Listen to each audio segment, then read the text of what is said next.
It's another loss for the Bulls here. I'm going to adjust this real quick. It's another loss for the Bulls, 123 to 115 against the Brooklyn Nets team without Michael Porter Jr. and Igor Demon.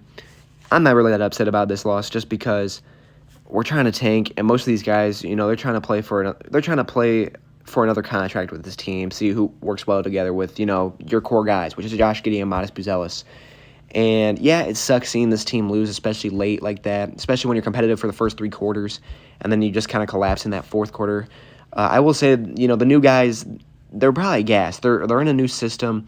Some of these guys haven't even played that much, and telling them to go out there, hey, we gotta be full sprinting up and down that court all 40 minutes, or not 40, however much time we play, however long a usual game is, I forget the time.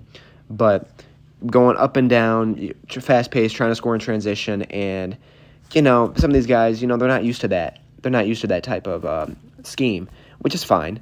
But look at Anthony Simons. He comes from the slowest-paced team in the league in the Boston Celtics, and he's coming to one of the faster-paced teams in the Bulls.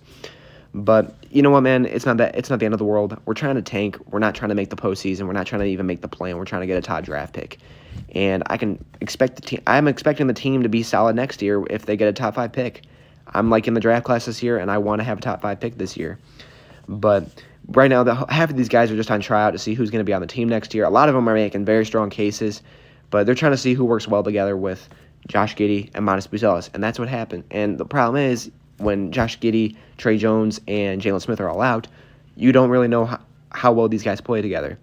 But it is what it is, man. We're trying to get a top pick. The referees weren't the greatest tonight, but we're tanking. So it is what it is. But let's see if we can get the W next game against Boston and get back on Vooch.